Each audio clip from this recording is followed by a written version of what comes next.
जी बिस्मिल्लाहिर्रहमानिर्रहीम, अस्सलाम वालेकुम।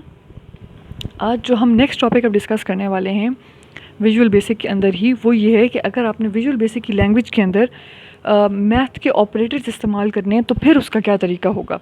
यानी कि अगर आपने किसी चीज़ को प्लस करना है, माइनस करना है, या कोई भी इस तरह का कोई आपने काम करना है तो उसका क्या जो है वो मेथड होगा। तो उसमें हम ये करते हैं कि अगर फ़र्ज़ करें, इसमें मुख्तलिफ़ तरीके हैं लेकिन हम बेसिक से स्टार्ट करते हैं। हम सबसे पहले एक वेरिएबल इंट्रोड्यूस करवाते हैं और उसका हम नाम रख देते हैं इंटीजर, ठीक है। और हम यहाँ पर x की वैल्यू जो है वो लिख देते हैं 5, ठीक है। तो अभी मैंने आपको जैसे पहले बताया है, ये सारा अगर हम स्टेप रिपीट करेंगे तो, और जब हम x को प्रिंट करवाएंगे तो उसके अंदर हमें वैल्यू क्या मिल जाएगी, 5 की, ठीक है। तो इसका जो रिज़ल्ट हमें यहाँ पर मिलेगा वो हमें मिल जाएगा 5, ठीक है। ये हमने रिपीट कर लिया अपना बेसिक प्रोसीजर जो हमने वेरिएबल्स वाले टॉपिक में डिस्कस किया था। लेकिन अगर हमने मैथ ऑपरेटर इस्तेमाल करना है तो एक जो बड़ा आसान सा तरीका है मैथ ऑपरेटर इस्तेमाल करने का, वो ये है कि हम सिंपली क्या करें, हम यहाँ पर लिखते हैं +5, ठीक है। तो अब आपके पास यहाँ पर क्या प्रिंट होगा, 5 के बजाय प्रिंट हो जाएगा 10। ऐसे ही आपने इसके अंदर जो है वो आप माइनस करना चाहते हैं, आप माइनस कर दें, आपको आंसर मिल जाएगा, ये भी नहीं, आपको आंसर मिल जाएगा 0, ठीक है। अब आप इसको माइनस नहीं करवाना चाहते, आप इसको मल्टीप्लाई करवाना चाहते हैं, मल्टीप्लाई करवा दें, 0 नहीं तो 25 मिल जाएगा। डिवाइड करवाना चाहते हैं तो 1 आंसर आ जाएगा। तो इस तरीके से आप चाहें तो आप जो भी चीज़ इसके अंदर, यानी कि कोई भी जो ऑपरेटर आप इस्तेमाल करवाना चाहते हैं, आप बेशक वो इस्तेमाल करें, आपको आंसर जो है वो मिल जाएगा, ठीक है, इस तरीके से। लेकिन अब अगर फ़र्ज़ करें कि हम खुद से नहीं लिखना चाहते, हम वेरिएबल टू वेरिएबल सॉल्व करवाना चाहते हैं, ठीक है।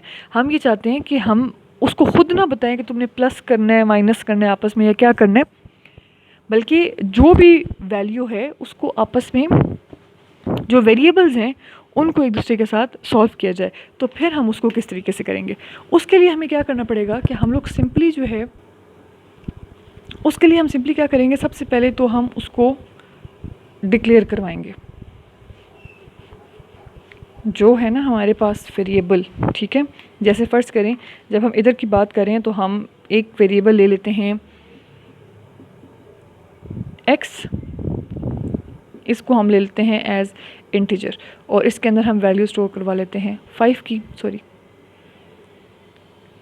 और फिर हम एक और वेरिएबल ले लेते हैं जो कि है y, और उसको हम ले लेते हैं एज इंटीजर, और इसको हम लिख लेते हैं =4, ठीक हो गया। अब हम क्या करते हैं, हम एक और वेरिएबल लेते हैं और उसको हम लिख लेते हैं आंसर, ठीक है, एज इंटीजर, ठीक है। अब इसमें आपको थोड़ा सा एक सिर्फ बात का ध्यान करना है कि मैंने आपको पहले बताया है कि हम लोग यहाँ पर इस तरीके से करते हैं कि यहाँ पर हम वैल्यू लिखते हैं। अब देखिए आंसर की वैल्यू अगर मैं यहाँ पर हार्ड कोड करके कोई एक वैल्यू लिख देती हूँ तो उसमें क्या होगा कि हम किसी एक चीज़ को उसको डिफ़ाइन कर देंगे ना कि चले मल्टीप्लाई किया या प्लस किया, लेकिन ऐसा तो हम नहीं करना चाह रहे। तो हम यहाँ पर जो चीज़ लिखेंगे वो होगी नथिंग, ठीक है। ये आपके पास एक थोड़ा सा नया कॉन्सेप्ट है और ये इम्पॉर्टेंट भी है कि आपके पास नथिंग जो है वो बेसिकली आपके पास नो है, ठीक है। नो का क्या मतलब होता है कि नो के अंदर जो है वो, ये अगर हम यहाँ पे ये नहीं लिखते, ये मैं आपके साथ पहले डिस्कस कर चुकी हूँ, अगर हम यहाँ पे नहीं लिखते तो हमें एरर आ जाएगा कि आपने जो ये वाली वैल्यू है इसको अनयूज छोड़ दिया या इसको असाइन नहीं किया। तो इसमें अब प्रॉब्लम फिर क्या होगा, फिर एरर आ जाएगा तो हम आगे नहीं चल सकेंगे। तो यहाँ पर हम नथिंग लिख देते हैं, विच मीन्स कि इसकी अभी कोई वैल्यू नहीं है। तो मैंने आपको क्या, अब इसके आगे मैं क्या करूँगी, अब मैं इसके आगे लिख दूँगी कि ANS जो है this is equal to x plus y। अब मैंने आपको पिछले लेक्चर में बताया था वेरिएबल्स वाले टॉपिक में कि जो इधर वाली वैल्यू होती है वो इस वाली वैल्यू से ओवरराइट हो जाती है। अगर यहाँ पर 4 है और यहाँ पर 5 है तो फाइनल आंसर में 5 काउंट होगा। तो अगर अभी यहाँ पर कोई वैल्यू नहीं है तो जब नीचे आएगा और उसको वैल्यू मिल जाएगी तो वो उसको लेके आगे चलेगा, ठीक है।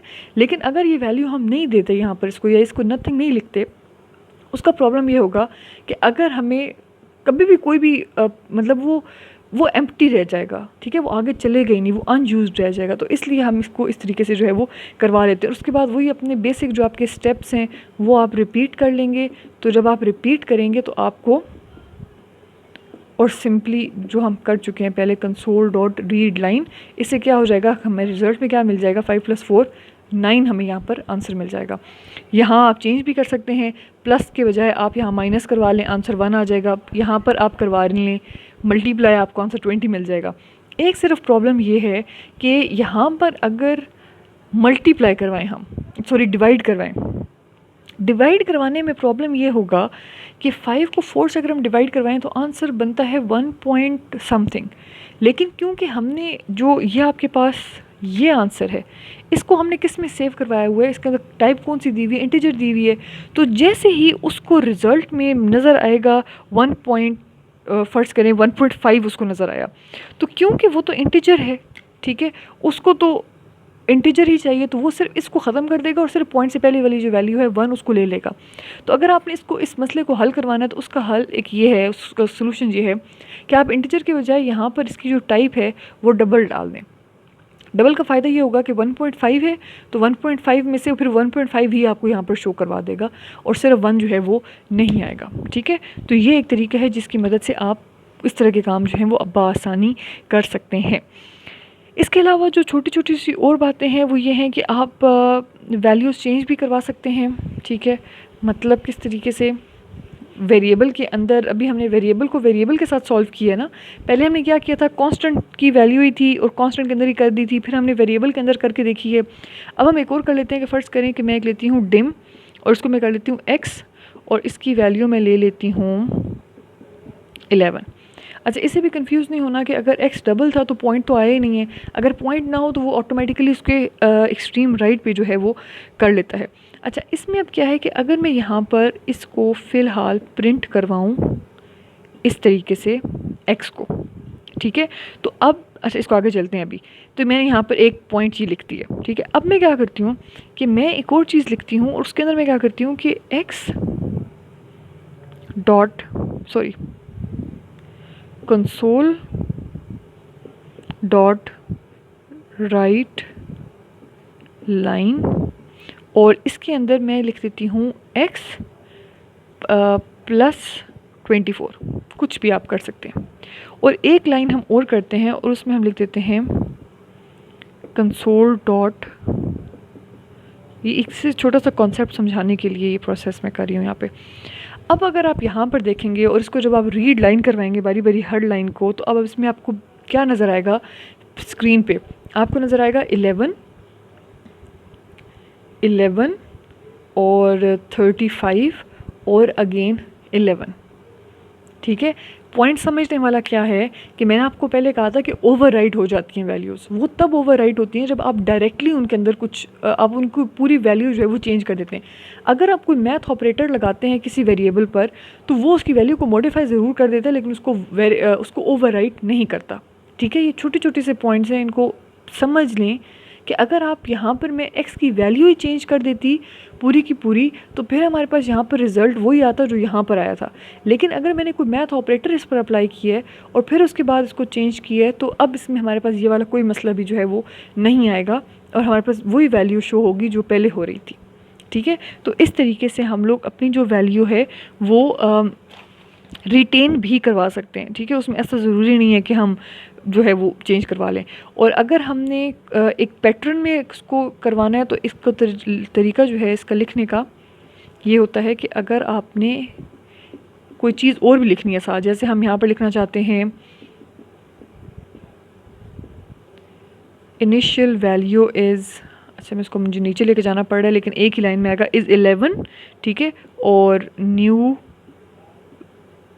वैल्यू इज़, आगे हम जगह छोड़ देते हैं। तो अगर आपने कुछ और भी लिखवाना है राइट लाइन के अंदर तो आप इन्वर्टेड कॉमर्स के अंदर लिख सकते हैं, फिर उसके बाद यहाँ पर एंड का साइन लगाएंगे और जो भी आपने वैल्यू प्रिंट करवानी है वो आप यहाँ पर प्रिंट भी करवा सकते हैं, ठीक है। तो इसमें बहुत सारी चीज़ें हैं जो टेक अवे पॉइंट्स हैं कि आपकी कब ओवरराइट होती है, कब नहीं होती, कब वो मेंटेन रहती है।